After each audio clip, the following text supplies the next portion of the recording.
And in spite of the fact that according to this meaning, the Yevusi here, according to Midrash Chazal that Rashi brings, is not a descendant of the Canaanites, one of the 7 Canaanite nations, but rather he's one of the Pilishtim members, one of the Pilishtim members.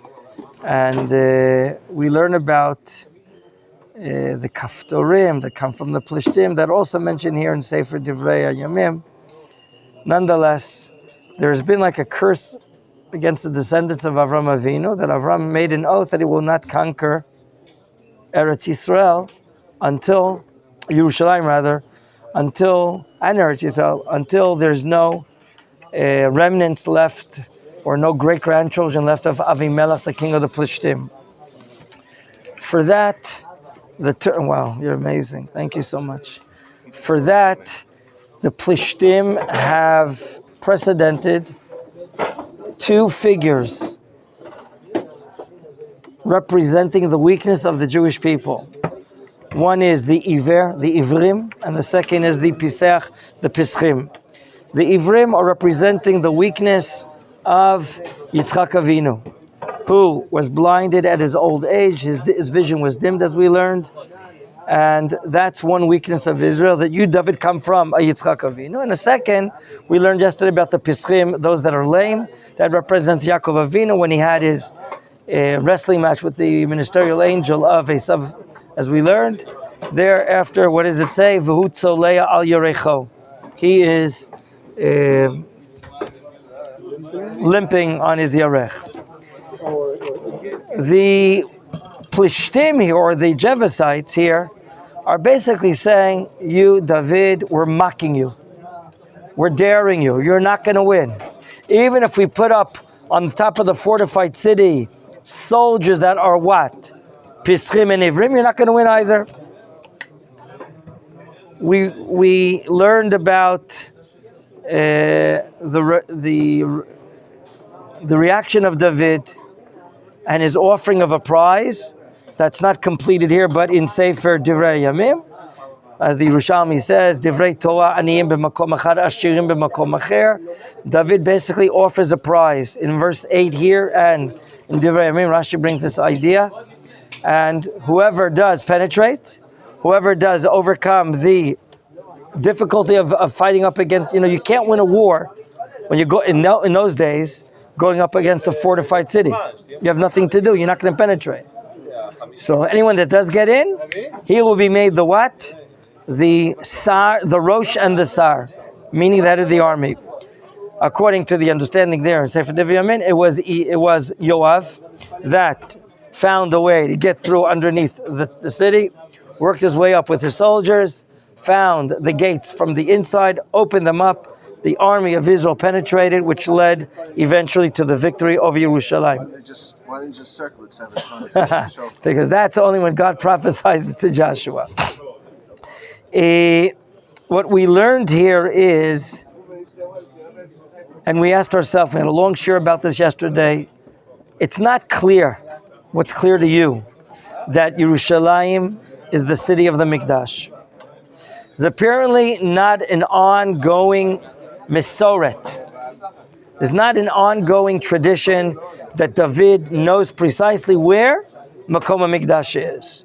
We gave a certain pshat in Divrei HaYamim yesterday, that only after he won this war, and he brought in the Mizbeach, which we'll learn in the start of the next chapter, when he brings in the Aron, and he brings offerings, then he realized that God appears to him, this must be the place. That means there's some sort of cloud yet about the famous place called Hamakom Asher Yivchar Hashem. We all learned yesterday, Yerushalaim is not mentioned in the Chumash, not even once. Rather, it's related to David, Hamakom Asher Yivchar Hashem. And David is learning this matter. So why is he going to Yerushalaim? We said yesterday, because we used 2 answers, one the Radak, the other the Malbim. The Radak says that there's a tradition that the capital of the kingdom of all of Israel is Yerushalaim. And now, for the first time, we have a kingdom with support over all of Eretz Yisrael. That's why it comes to Yerushalaim according to the Radak. And we also brought another answer. Let's leave it alone right now, according to the Malbim. Let's now continue. In Psukim Tet and Yud, David is developing Yerushalaim. He's building the city that's named after him. Maybe all of Israel appreciate, admire David. They're the ones calling it Ir David. And it's not David himself. He's looking not for pride. He's not looking for honor. And here we meet for the first time. It's called the city of David. Vayikra le'ir David. And then he starts doing land development. Vayiven David saviv min Milo v'vayta. Milo, one of the explanations we offered, you remember David Hayes? He started filling in with earth. Yerushalaim is very hilly, very difficult for development. He starts doing milui of afar, like land development companies do, in order to provide development in the city so people can be living there.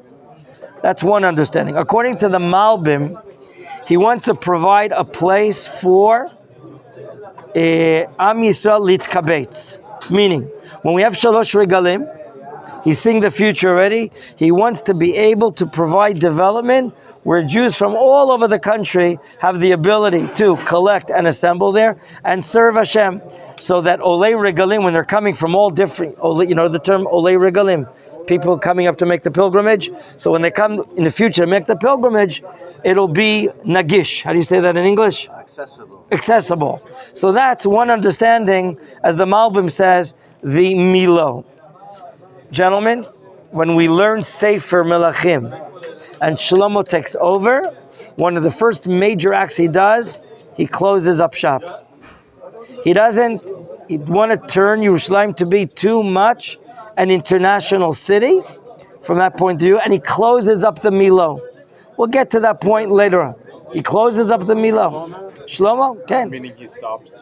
He's not going to stop Chalila, Olei Regalim, but he wants to turn, he has a different idea from a state diplomatic reason. We'll get to that, God willing. He's like me, he's scared of Chaydakim. I don't think so.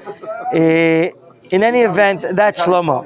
In the meantime, Pasuk Yud, Vayilech David aloch vegadol, Vashem Eloi tzvatim, whatever David does is matzliach. We'll soon see why is he matzliach, as it'll tell us in Yud Bet, Ba'avur Amo Yisrael. Whatever he's doing, he's not doing for self-fame. He's not doing for, call me Magic David. Rather, he's doing things for Klal Yisrael. This is the Gadlut of David. And now in Pasuk Aleph, let's go on. Vayishlach Hira melech tzor malachim el David, vatzei arazim, v'charashei eitz, v'charashei even kir, vayivnu vayit le David. Here, as one of my rabbis would say, Rav Kashtiel from Eli. Sometimes Rav Rothman brings him. Rav Kashtiel is one of the great Tanakh teachers. He says the following: gentlemen, there's a revolution here. Could I get a Tanakh from David? I know it's hard. There you go, you're overcoming your knee problems. Come on. What do we see here for the first time happening in all of the Tanakh? What's happening here? Who's offering help? An international entity called the King of Tzor.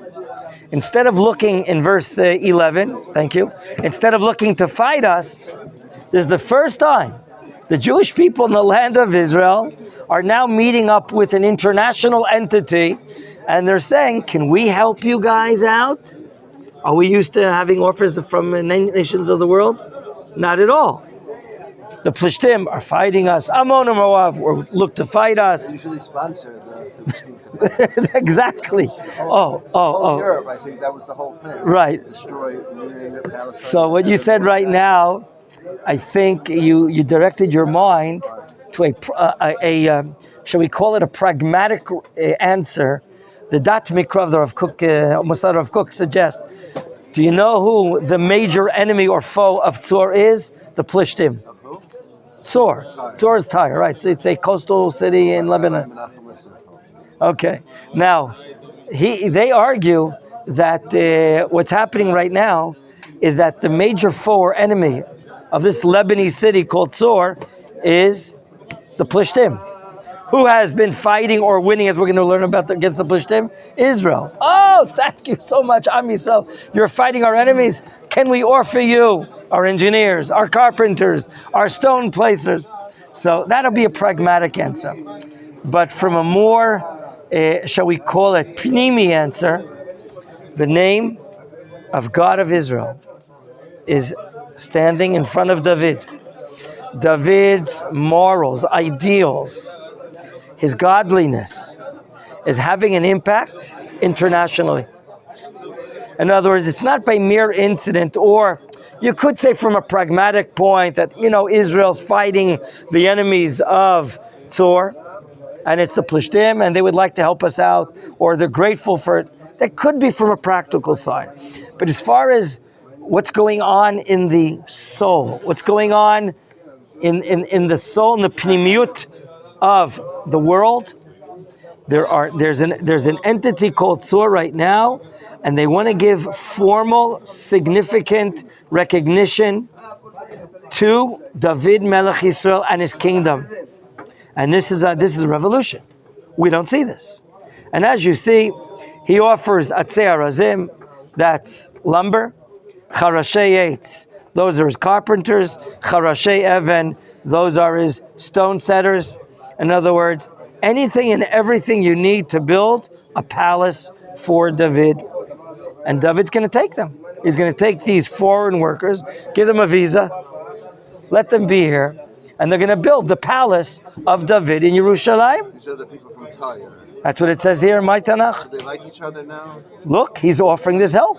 So they have gratitude. Absolutely. And in Pasuk Yud Bet, no, this is a matter. I mean, they're a nation of idolatry. Maybe they're leaving their idolatry, and we'll be able to see something regarding that soon. Pasuk Yud Bet, as a result of this bombastic novelty, Vayeda David puts two and two together. What does he know?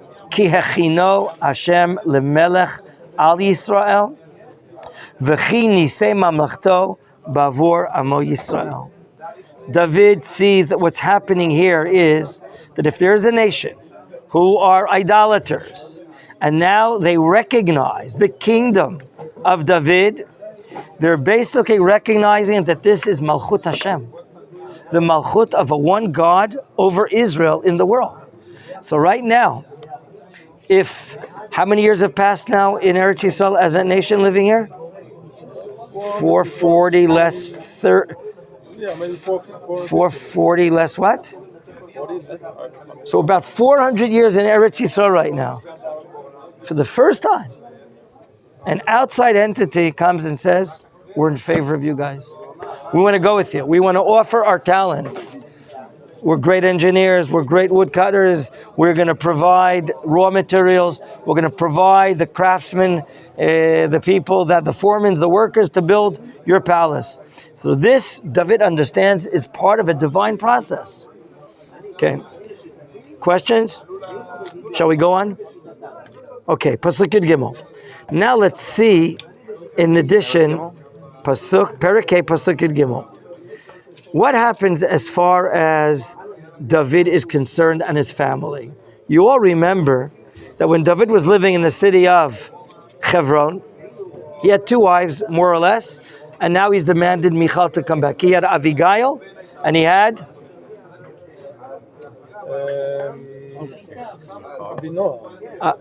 Achinoam and Abigail. He's very courageous in different ways. Okay, well, when you be a caliber of David. Now, when he was in Hebron, he was very related to the roots from where he comes from.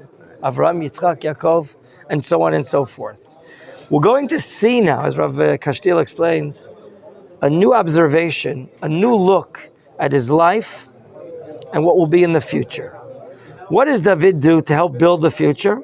Remember, he sees now that not only nationally have we matured and have we going on a high level of having a kingdom over all of Israel, but he notices now that there is an international entity that's supporting us as well. And this could be a stepping stone or a keresh kfitza. What do you call it? Like Springboard. A springboard to go even further, that other international entities will recognize the actions of David. What does David do? Notice now in Yerushalaim, Pasuk Yud Gimel. Vaikach David od. The wives that he has right now is not enough. He takes further what? Pilishtim, concubines, which according to most opinions and Chazal, is a wife without a contractual obligation like no ketubah, no chuppah v'kiddushin. Next, Menachem, and he married these wives with Yerushalaim.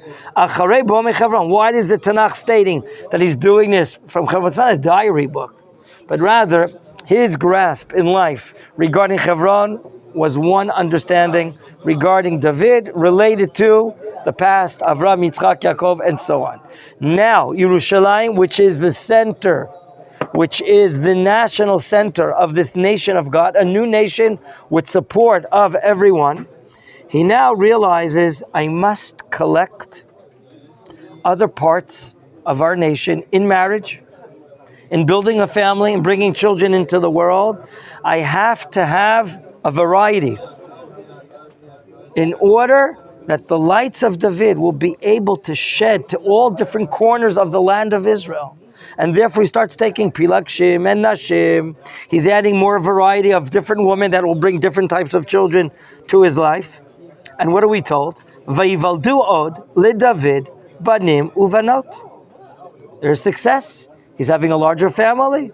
And the Torah now bothers to tell us, Pasuk Yudalet, ve'ela, shemot ha'yilodim lo b'Yerushalayim. Let's count. Shamua, ve'shovav, ve'natan, u'shlomo, ve'yivchar, ve'elishua, ve'nefeg, ve'yafia, ve'elishama, ve'elyada, ve'elifalet. How much did you count? 11. How many brothers and sisters do you have? 14. How many? 14. 14. Not a bad. It's a good start.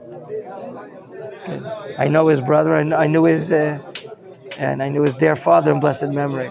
14 kids, huh? And all Hebrew names, like As much as possible. Me came from the Yiddish Zion, meaning to be. Okay. Do you notice here, 11? He almost has 12 tribes. He almost has 12 tribes. Not only that, Are those all males? all these are males. So, banim ubanot. You're right. And the Tanakh does not mention the banot. Maybe he's talking about future light through Torah, future light through politics. Who will be king? Which child here? Number 1? No. Who's going to be the king, the next king? Number 2? No. Number 3? No. Number 4? Shlomo. Here, David is adding more light, more lights. He had what? 6 pure sons and Kavod. Right. Sons. So it's a good size, 17 kid, not bad. You're worried who's going to pay the dental cost. Leave it up to David. He'll find. Donation taxes. He'll get a tax write-off because he's king. I can help wash this mouth out with soap and water. Gentlemen, so we see here, and this is the end of this section, David has a new grasp, a new understanding in life. More wives, more children, more givon, and more variety, because they're going to be spreading the light of David, which already is being recognized. All this except for a major entity. Who does not recognize Malchut David? Pasuk Yud Zayin, verse 17.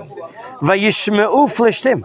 They know exactly what's going on, even without telecommunications. What do they hear? Ki mashchu et David lemelech Yisrael.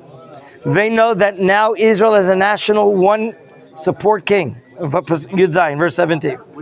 17 of chapter 5. Hey. Vaya'alucho Pilishtim levakesh et David. Vayishma David vayered el hametzuda. Gentlemen, I've said it here before, maybe you remember when we learned Shmuel Aleph. They're the words of the Vilna Gaon, Gaon me Vilna, in the book of Habakkuk.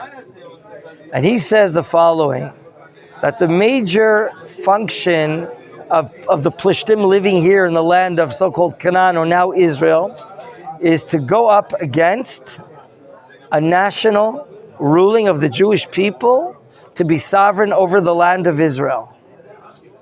When do the Pilishtim awaken to come up against us?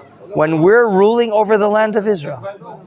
That's what the Vilna Gaon says in his commentary on the Sefer Habakkuk. We clearly see this through our studies of Sefer Shmuel, when we have a Mishkan and Shmuel is the leader in Shiloh, and they come and start an attack on us in a fake, and from a fake to Ibn Ezra, then we go to the Khurban of Shiloh, as we learned. So, to now. The Pilishtim, when Malchut Yisrael reaches a new plateau, when the kingdom of Israel reaches a new height, who wakes up? The Pilishtim. Remember that. The Pilishtim wake up. And not only do they wake up, but their courage wakes up. You all know where they live. Where are they living? Where do they reside? In which part of Israel? Ekron, Rehovot, Ekron, Ashdod, Ashkelon, Aza, southwestern Israel. Do you understand? I'll get to your question in a moment. Do you understand where they're going? They're infiltrating into the country, and they're coming up to Yerushalaim. You don't read what I'm reading? Yud Zayin. You see it clearly. It says, Vayalu kol Pilishtim levakesh David, Vayishma David, and then what does David do? Vayered el ha-mitzudah. I don't understand. If he has to fight, why is he going down? Why is he going down? Okay? So, understand that right now, coming up, by the way, the Radak says that right now, the famous Perek in Tilim, Lama Rakshu Goyim. Why are the nations getting so excited? What is that, Pei Gimel? I forgot which chapter it is. He writes now, in the result of the oncoming attack of the Pilishtim, he writes, what are they getting so excited about? And he's praying, of course, to God. In any event, what is the idea that he's going down? David is king, I understand. David formerly was the minister of defense for Shaul. He led the army in many victories, to the extent that the women of Israel had a famous idiom or expression, right? Do you remember what they would say? Hika Shaul Ba'alafav V'David B'Rivevotav. Excellent. That a famous saying. We saw it several times. And it would really awaken the jealousy of Shaul. Shaul smote thousands, but David, tens of thousands, right? He's the most famous superstar of the army of Israel. Now, why is he going down to the Mitzudah? Here we're seeing a certain idea that I want to share with you. Short, and then I'll get to your question. It's the following. David is not drunk in the success story. There are people that just succeed, and they act like a bunch of drunkards. They don't have a balanced intellectual system. David purposely goes down out of submission to submit himself so that he can think clearly what has to be done militarily from this Mitzudah, which is a lower area. It says Vayered, in order to learn how to fight. And as a result, in Pasuk Yud Chet verse 18, Uflishtim bo, they've arrived. David hears that they're arriving, but now they arrive to the mountain area. And what are they doing? Vainachu be'emek Refaim. We all know that there's the valley of the giants called the Refaim. If you want to go down to the Beit Shemesh hills from Yerushalaim, look to see where the Turks during the Ottoman Empire built their railroad. They built their railroad from Beit Shemesh, the low Judean hills, which is about 250 meters above sea level, to climbing up to Yerushalaim, which is about 800, in the valley called Emek Refaim. There's a area that leads between Beit Shemesh and southern Yerushalaim called Emek Refaim. It's exactly where the Turks built their... Yeah, absolutely. It's the same area of southeast of Yerushalaim. That's where the Turks built their railroad. The British copied them, used it as well. And the old railroad connecting the lowland Yerushalayim, it goes through Emek Refaim, and where's the last stop? In Malcha. And Malcha is also southern Yerushalayim. What are the Pilishtim doing? They want to attack David from the south. They start spreading out, and they want to converge from the south, going to the city of David, going north. Questions? You had a question, sir. So why were the Philistines like until now not attacking? They're just like Very good. I think the answer is what we said. Now that we've reached a new level of Jewish national sovereignty over the land of Israel and Yerushalaim, now we have Yerushalaim in our hands for the first time. All of Yerushalaim. Amidst the battle that took place in Yoshua, and then the beginning of Shoftim, where we conquered part of Yerushalaim, now it seems that all of Yerushalaim is in our hands. So that's arousing. So after the defeat of Shaul, they didn't consider the new Menachem. It's now being established in Yerushalaim. David now is widening his ruling by taking over all of Yerushalaim, and that arouses the jealousy of the Pilishtim. This is before the victory of Tyre. And We're not fighting Tyre. They're supplying us. There's international support of the new republic of the state of Israel. even when David and Melch was alive. What do you mean even? Right now it's happening. Right now it's happening. There was under Shlomo. No. Now, to show this point, that when David goes down to the fortress, the Mitzudah, and why is he going down? Shouldn't he be looking for a higher place to help defend Israel? Answer: David is humble. Is unbelievable humility before Hashem. He submits himself. He's not just David Melech Yisrael. David realizes that he's the pawn of HaKadosh Baruch Hu. He's the instrument of Hashem. It's Malchut Hashem. Therefore, notice in Pasuk Yutet, verse 19, what is he called? He's not even called Melech David. He calls himself David. Vayishal David B'Hashem. He's not drunkard as a king with so much success and happiness. He calls himself David. The Tanakh says, Vayishal David B'Hashem limor, ha'ele el Pilishtim, ha'titneim biyadi, vayomer Hashem el David, alei. Here we can prove this point. Why is he not called Melech David? Because now David is showing his total humility, his submissiveness. Okay? When we learn one of the Sefarim of Rav Kook,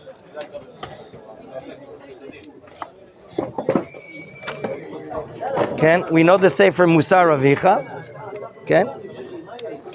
Musar Avicha, Rav Kook writes in very brief ways the midot, the proper attributes we have, and what is it really the significance of that.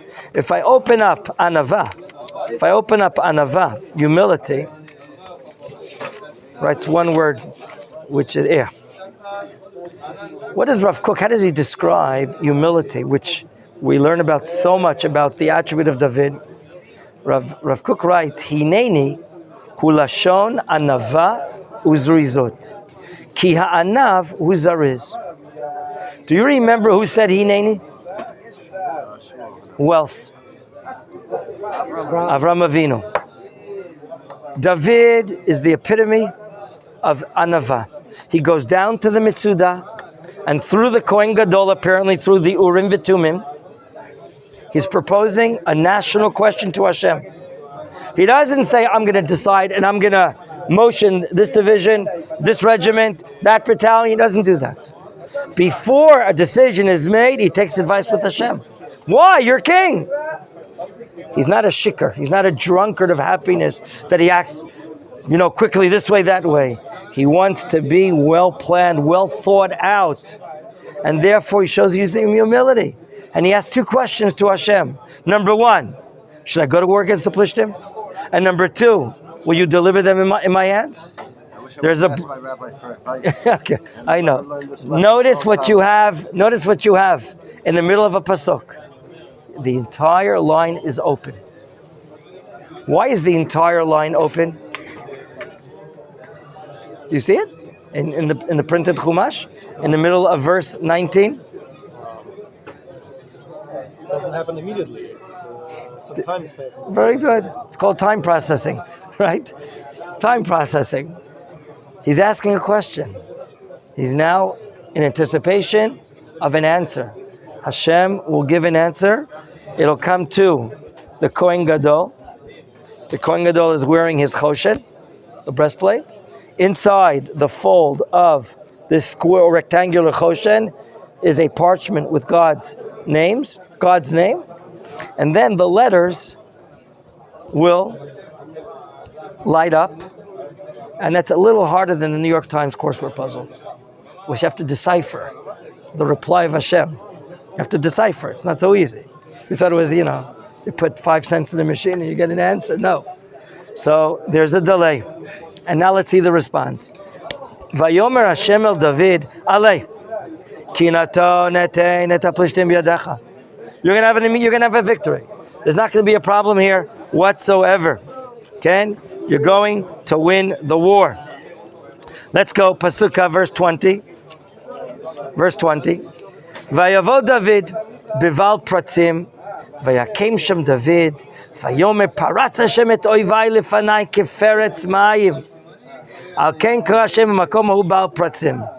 Do you think this is just, for the sake of the Israeli museum, that we know that the place is called Baal Pratzim and Hashem was Paratz et Oivai?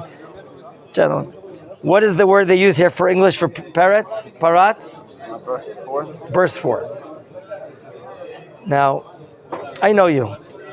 When you run fast and you're trying to act at the same time that you're running fast and you're bursting forward, man has a tendency to lose his yeshuv hadat. His mind is not settled. He may have a tendency to make a wrong decision, doing something rapidly, not well planned on.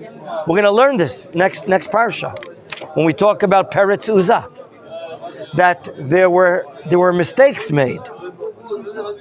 The person called Uzzah, when we start transporting the Aron from Beit Aminadav to the city of David, and there we learn about a fatal mistake which causes death there. So often when there's a pirza, when you act abruptly, quickly, you often lose your yeshuv hadat. Okay? We have to know that David can make a mistake here. But here we're learning that David is acting with caution. This war is not just any other war, because as we learn, this war is a war of Jewish identity or identity of faith, because the result of the war is in verse 21, Vayazvu sham et atzabehem. The Pilishtim leave. Their idolatry matters. It could mean leaving them, that they're not interested in their gods. They're convinced that their gods are not worth much. Who does indeed take them instead? Vayisa'im David va'anashav. Huh? Are you allowed to benefit from vessels of idolatry? Don't we know that idolatry is not only prohibited in performing, but also in getting any benefit? So what's going on here? Chazal tell us, and the Radak brings it, we have someone that went AWOL. Do you know what the term AWOL is? How do you say another word in it for AWOL? AWOL? Without absence. Absence without official leave. Right. Absence without. Arak. Who Arak? How do you say Arak in English? Arak? Who Arak? Me'atzava shel the Pilishtim. How do you say it? Like he left his home country and he joined the Jewish people. There's a Ger Tzedek called defected. Is that the word? Maybe. Thank you. Okay, Yeah, Arak. AWOL is only, let's say someone's serving in the Israeli army and then they don't come up for duty and then they go Okay. like hang out in the mountains or something. Okay, so the Arak is better. We have someone, a Plishti guy, that left his home country, he left his idolatry, and his name is Itai Agiti. You remember hearing about him and learning about him? Is that originally a Jewish name? I don't know. But he was from Gat, the Pilishtim city, and he's approximately going to be doing Gior, okay? And a non-Jew is allowed to be mivatel, to nullify avodah zarah. A Jew cannot take an idolatry piece. I'll use it as a souvenir. I'll put it in my house on the wall. We're not allowed to do it. We're not allowed to benefit from avodah zarah matters. However, the halacha is that someone who was in avodah zarah and says, I don't want any of it whatsoever, and he nullifies it. There's a halach, it's Gemara, Masechet Avodah Zarah. It's brought to the Rambam and Shulchan Aruch. Then you can nullify the Avodah Zarah. That's what it says here.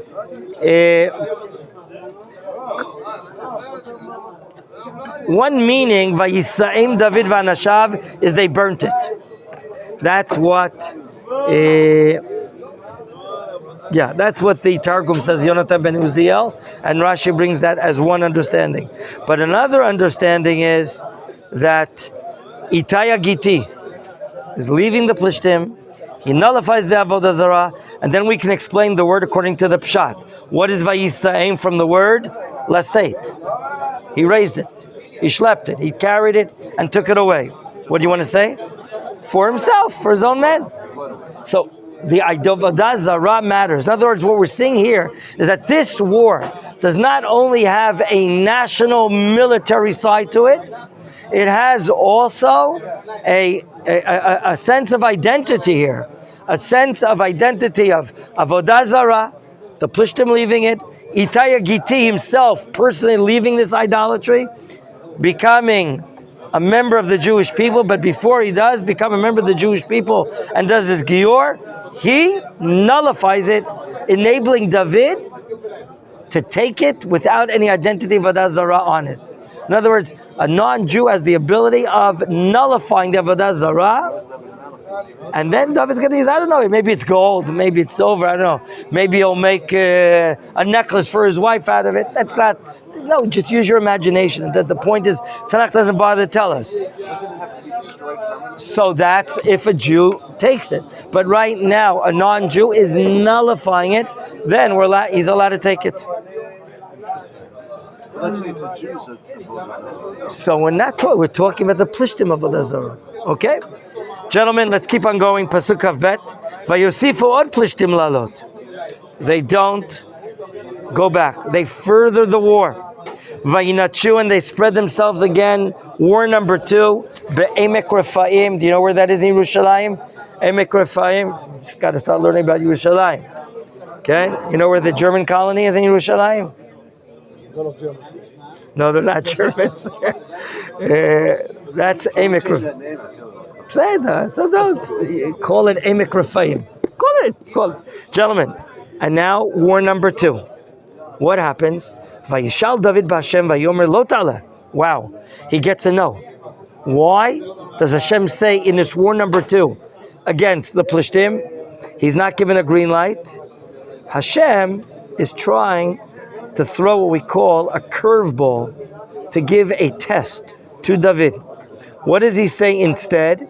Hasev el achareihem uvata lamimul bechaim. I want you to put a trick against the Pilishtim. Hashem says to David, go to the rear and come back from the rear against the Pilishtim. Means go further south. You know that all of Yerushalaim is hills and mountains and valleys. Do that and come up against them in a place that's called Bechaim. And what's the next part? When you hear the rustling sound of the leaves, of the branches, then you're going to attack. Then you're going to be attacking with God before you. My dear friends, David is given a very hard challenge to do here in war number 2. Hashem is trying him, like Hashem Nisa et Avraham, like Hashem tried. Are there trials in life? Do you have any difficulties in life once in a while? I thought so. I wish I had came to you before. Okay, let's say that. I would have saved myself so much. Okay, now we know that there are built-in difficulties. Hashem now is causing David a difficulty in war number 2 against the Pilishtim. Aleph, go to the rear, sneak up upon them, be so quiet that only when you hear the noise of the branches, of the leaves of the tree, then attack them. The Tanakh here is very short, but when it's clear, who's giving the order of the war? Exactly. Hashem is giving the Pekudah Eish. Eish. You know, fire, right. Okay, when you get to the army, sir, Bezat Hashem this coming summer, and when your commander says Eish, so you don't yawn, or you don't drink water from your bottle, you pull the trigger. Here, Hashem is calling the shot. And here, it's Hashem that's making what we call a nisayon gadol, a tremendous test against Hashem, against David. David does it. Vayas David ken kasher tziva Hashem, vayachet ha-Pilishtim migeva ad boach ha-gazer. Notice, migeva. Geva, we learned about. Geva is in the area of Binyamin. Okay, today, there's an Arab village, they're not too friendly there. It's called Kfar Jabba. Jabba, they retain the Tanakhic name Geva. Okay? Kfar Jabba. And from Geva going down to Gezer. Gezer is not far from Kibbutz Shalavim. You know where Shalavim is? Do you know where the Ayalon Valley is? You've heard of it. You've learned about it in the book of Joshua. Okay? There's like a lot of Anglos living in a kibbutz. I think they have a baseball league for the last 40 years or 50 years in Israel. Kibbutz Gezer. But that's not the main point. The main point here is that David is now being tested. He has tremendous humility. He has amazing faith in God, that whatever God tells him, he does. Even if it means national wars, even if it means not the right to attack front-wise, but going from the back to attack, and he wins the war. Tomorrow, B'ezrat Hashem, we'll see what else